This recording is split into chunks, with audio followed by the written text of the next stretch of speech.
السلام علیکم ورحمت الله تعالی وبرکاته. حامد و مسلم و بعد. یو محترم ورور یو پوښتنه کړې ده، خو زما خو بالکل نه ده خوښه.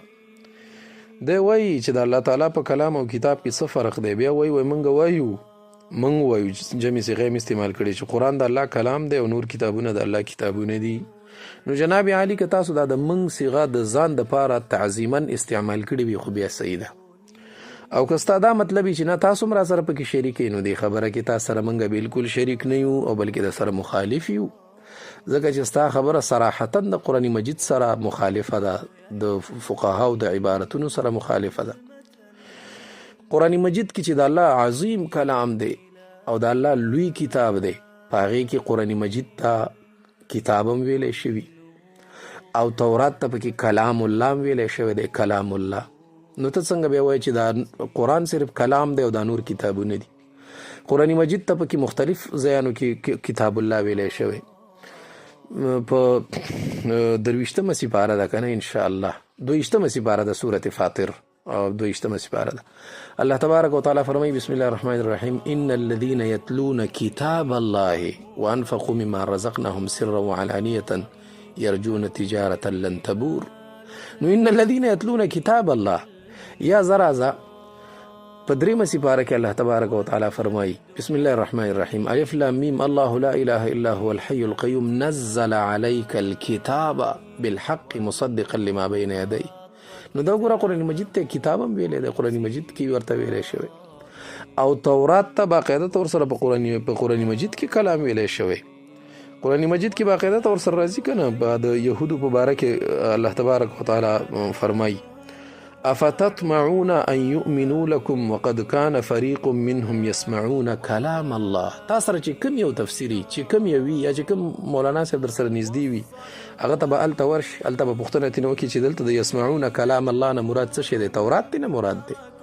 یسمعون کلام الله، کلام الله دلته د کلام الله نه مراد د الله تبارک وتعالی هغه کتاب دی چې تورات ورته ویلی کېږي. دا وګوره دا قرنګې باقاعده طور سره په شرح د تحتاویه کې دا اصل کې یو کتاب و، هغه ډېر لوی عالم لیکلی، امام شمس الدین تمرتاشي ورته وایي، د غزې و. دا غزه نه ده اوس چې بې بد حال روان دی، مسلمانان بس الله دې عفو وکړي، بیا بل طرف ته سړی لاړ نه شي. یو عالم دی، لوی ناشنا عالم و، په فقه حنفي کې ډېر معتبر عالم و، شمس الدین تمرتاشي ورته وایي. هغه یو متن لیکلی و، دا متن نوم تنویر الابصار و جامع البحار. بیا په هغې باندې علامه علاء الدین حسقفي، امام حسقفي چې ورته وایي، هغه ورباندې یو شرح ولیکله او د دې شرح نوم یې دی الدر المختار. بیا په دې شرح باندې تقریبا 15 حاشیې شوي دي، یو پکې تحتاوي کړې ده، 15 حاشیې ورباندې شوي. صحیح دی، یو امام حلبي کړی، یو امام تحتاوي کړی، یو ابن عابدین شامی کړی، یو هغه علامه سندي کړی ده. بهرحال هغې باندې 15 دانې حاشیې شوي مشهورې. خو دا په مصر کې د تحتاوي چې کومه دغه د تحتاوي علی الدر ورته وایي چې کومه حاشیه ده، دې ته شرح الشرح هم وایي، حاشیه هم ورته وایي. ما نه بیا دا میسج دونه وګوت شي ځکه چې بیا ملایي خبرې پکې شروع شي، مسلې ته به راشو.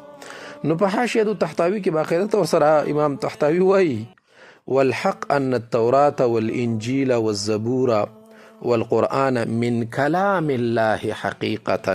دا وګوره دی بیا وایي فإن عبر بالعربية فهو قرآن وإن عبر بالعبرانية فهو توراة فاختلف العبارات للكلام. وګوره نو هغه ورته کلام باقاعده طور سره ویلی دی.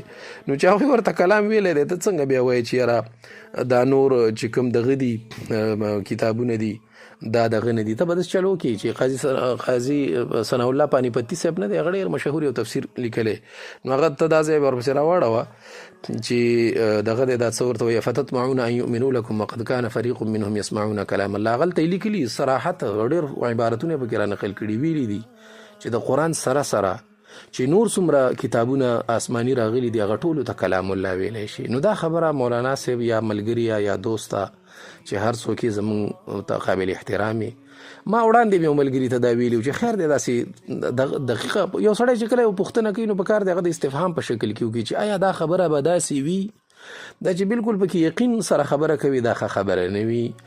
نو فلهذا دا خبره 100% غلطه ده چې قرآن مجید د الله کلام دی او دا نورې کتابونه دي. نه، قرآن هم د الله کتاب دی. کتاب په معنا د مکتوب سره، یا خو لوح محفوظ کې لیکلی شوي دی، او یا دا دی چې لاندې منقوش دی، مکتوب دی، نو کتاب ورته په دې اعتبار سره ویلی کېږي. او کلام الله هم ځکه دی ځکه د الله تبارک وتعالی کلام نفسي دی او د الله تعالی یو صفت دی، صفت ذاتي دی. نو فلهذا خلاصه د خبرې دا شوه چې دا خبره غلطه ده چې قرآن د الله کلام دی او نور د الله کتابونه دي. دا ټول د الله کلام هم دی او ټول د الله کتابونه هم دي. السلام علیکم ورحمت الله.